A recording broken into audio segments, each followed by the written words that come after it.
इंदौर नगर निगम सफाई में 8वीं बार नंबर 1 आने के लिए प्रयासरत है। इसी बीच केंद्र सरकार और प्रदेश सरकार का एक दल केंद्रीय अतिरिक्त सचिव के नेतृत्व में इंदौर पहुंचा और शहर के एयर क्वालिटी और जलवायु परिवर्तन पर इंदौर नगर निगम द्वारा किए गए प्रयासों का जायजा लेने पहुंची और विकास कार्यों का निरीक्षण भी किया। केंद्र सरकार के वन, पर्यावरण और जलवायु पर्यावरण विभाग का दल केंद्रीय अतिरिक्त सचिव नरेश पाल गंगवार और प्रदेश के पर्यावरण सचिव नवनीत कोठारी के नेतृत्व में इंदौर पहुंचा, जहां उन्होंने शहर के सभी प्रमुख विभागों के अधिकारियों के साथ बैठक ली, जहां उन्होंने इंदौर नगर निगम तथा जिला प्रशासन द्वारा एयर क्वालिटी इंडेक्स के अलावा प्लास्टिक क्रेडिट के अलावा कचरा सेग्रीगेशन के बारे में जानकारी ली, जहां निगमायुक्त शिवम वर्मा और अपर अभिलाष शर्मा ने प्रेजेंटेशन के माध्यम से इंदौर नगर निगम द्वारा किए गए कार्यों का जायजा लिया। साथ ही केंद्रीय अतिरिक्त सचिव गंगवार ने प्लास्टिक क्रेडिट और सैनिटरी पैड के कलेक्शन से होने वाली आय की जानकारी दी और निगम अधिकारियों को इस दिशा में प्रयास करने के निर्देश दिए। ये था कि इंदौर सिटी कैसे काम कर रहा है स्वच्छता के मामले में और क्योंकि स्वच्छता और एयर क्वालिटी का एक आपस में बहुत ही क्लोज रिलेशनशिप है। अगर शहर स्वच्छ होगा तो एयर क्वालिटी अपने आप सुधर होगी। पिछले कुछ सालों में इंदौर ने बहुत अच्छा काम किया, उसके चलते इनकी एयर क्वालिटी में काफ़ी इम्प्रूवमेंट आया और वो प्रयास थोड़े और करेंगे तो और बेहतर हो जाएगी। और मेरे ख्याल से नेशनल एयर क्वालिटी स्टैंडर्ड जो हैं उसको लगभग मीट करने की स्थिति में इंदौर सिटी है। कुछ थोड़ा सा प्रयास की आवश्यकता है, जो मैंने अभी अधिकारियों से यही निवेदन किया कि आप लोगों ने बहुत अच्छे प्रयास किए हैं और थोड़ा सा आप प्रयास करेंगे तो आने वाले 1 आध साल के अंदर ही आपका ये एयर क्वालिटी स्टैंडर्ड्स मीट कर सर, अभी जो पैरामीटर्स हैं उसमें इंदौर कहाँ स्टैंड करता है, कितना पीछे है? नहीं, पीछे तो नहीं है। देखिए, वैसे तो अन्य शहरों से कंपैरिजन करें तो उनसे काफ़ी आगे है। स्वच्छता में तो आपको पता है लगातार रैंकिंग 1 है और मैंने कहा इनका और एयर क्वालिटी का संबंध है। बट एयर क्वालिटी और भी कुछ पैरामीटर्स होते हैं, उस पर निर्भर करती है। बट एयर क्वालिटी जैसे नेशनल एयर क्वालिटी स्टैंडर्ड हमारा PM10 का 60 है और PM 2.5 का 40 है, उस पे से मार्जिनली ऊपर है आज की तारीख में। वो लेकिन जैसे 60 के जैसे 75 ऐसे कुछ है PM10 में और PM क्या कहते हैं 2.5 में अराउंड 45 है, जो कि अचीवेबल है। 1 साल में ये कम हो सकता है और उसके लिए अधिकारी लोग प्रयास भी कर रहे हैं। ये मैं डेटा बता रहा हूँ पिछले साल का, तो हो सकता है इस साल का जब डेटा आएगा तो हो सकता है आप स्टैंडर्ड अचीव भी कर चुके हो। वो मैं जब डेटा कंपाइल होगा उसके बाद पता चलेगा।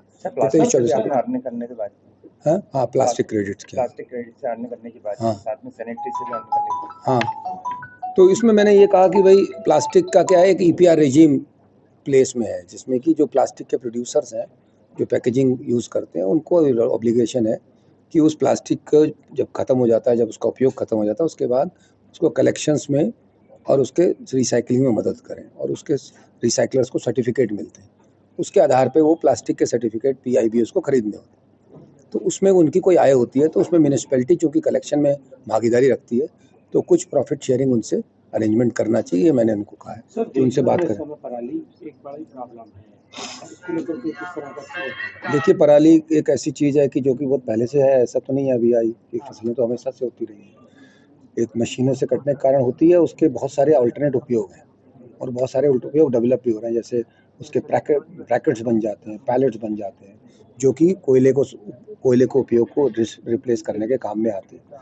हमारे NCR रीजन में बहुत सारे अल्टरनेट उपयोग चालू हुए हैं। उसके कारण पराली एक अपने आप में रिसोर्स बनती जा रही है और रिसोर्स की तरह, जिससे किसान को आय भी होगी और वो पोल्यूटिंग फ्यूल को भी रिप्लेस करती है। तो ये काम भी चल रहा है और मैं समझता हूँ आने वाले सालों में ये अपने आप में एक बहुत बड़ी रिसोर्स बन जाएगी किसान क्या है। जो इंडस्ट्रीज खासतौर पे फूल बेस्ड फ्यूल इस्तेमाल कर रही हैं, उनको वैकल्पिक ईंधनों पे शिफ्ट करना, इसको लेके क्या सरकार कर रही है? क्योंकि उनका एक प्रोटेस्ट भी है यहाँ पे कि हमारा कोल ठीक है, हमारे लिए तो सस्ता पड़ता है। नहीं, वो तो सही है। देखिए, ये तो सब लोकल कंडीशंस के हिसाब से तय होता है, इसमें कोई नेशनल पॉलिसी नहीं है। किस सेक्टर का पोल्यूशन में कितना कंट्रीब्यूशन है, उसके आधार पे लोकल लेवल पे जो गवर्निंग इंस्टीट्यूशंस हैं वो तय करते हैं कि हमें किस सेक्टर को पहले टारगेट करना है। इस तरह से हमारे यहाँ से ये है कि जितना संभव हो धीरे धीरे करके अपने को क्लीनर फ्यूल्स पे जाना चाहिए। सर, कार्बन क्रेडिट जो है इसको लेकर बड़ा वो है इस समय इंदौर हो चाहे दूसरे शहर हो, सभी लोग चाहते हैं कि कार्बन क्रेडिट की तरफ बढ़े, तो इसको लेकर किस तरह की? देखिए, इसमें मिनिस्ट्री ऑफ पावर इस पे काम कर रही है और एक नेशनल कार्बन मार्केट की स्थापना की जा रही है। उसके तहत फिर प्रोजेक्ट्स को कार्बन क्रेडिट्स मिल सकें। सर क्या एक कोई एक्सचेंज बनने वाला है देश में कार्बन क्रेडिट? मैंने कहा ना, नेशनल कार्बन मार्केट की स्थापना मिनिस्ट्री पावर के माध्यम से हो रहा है। आई थिंक पिछले बजट में उसके ऊपर अनाउंसमेंट था, उस पर कार्रवाई चल रही है। जब वो स्थापित हो जाएगा तो कार्बन क्रेडिट्स वहाँ से लिए जा सकते हैं। सर ई व्हीकल्स को लेकर देश में क्या स्थिति आप देखते हैं जो प्रदूषण कम करने में प्रमुख भूमिका निभा सकते हैं? देखिए, इसमें अब PM ई बस सेवा करके एक योजना है। इंदौर शहर को उसमें 130 बसें मिली हैं। सारे बड़े बड़े शहरों को उसमें बसों का किया जा रहा है। तो ग्रेजुअली इलेक्ट्रिक मोबिलिटी भी धीरे धीरे करके किक इन कर रही है, बट उससे बहुत सारे जुड़े हुए मुद्दे हैं, जैसे उसका इंफ्रास्ट्रक्चर के इशूज़ हैं। वो सारे इशूज़ पे समन्वित रूप से प्रयास सारी एजेंसियाँ कर रही हैं, तो धीरे धीरे करके उसका पेनिट्रेशन बढ़ेगा। प्रोजेक्ट को लेके जो पॉलिसीज जो बनती है देश में, जैसे प्रोजेक्ट अगर कहीं ग्रीनरी है, उसके बाद कोई प्रोजेक्ट आता है, उसमें कई सारे पेड़ कटते हैं, तो इसको लेकर क्या कि भाई वो पेड़ बचाएं और प्रोजेक्ट की पॉलिसी ऐसी हो कि पेड़ बचें? देखिए, इसमें तो एक सुविधा का संतुलन होता है ना। तो विकास और इन पर्यावरण में एक समन्वय स्थापित करने की कोशिश की जाती है, ताकि दोनों अपनी तरह से कोएग्जिस्ट कर सकें और साथ साथ चलें।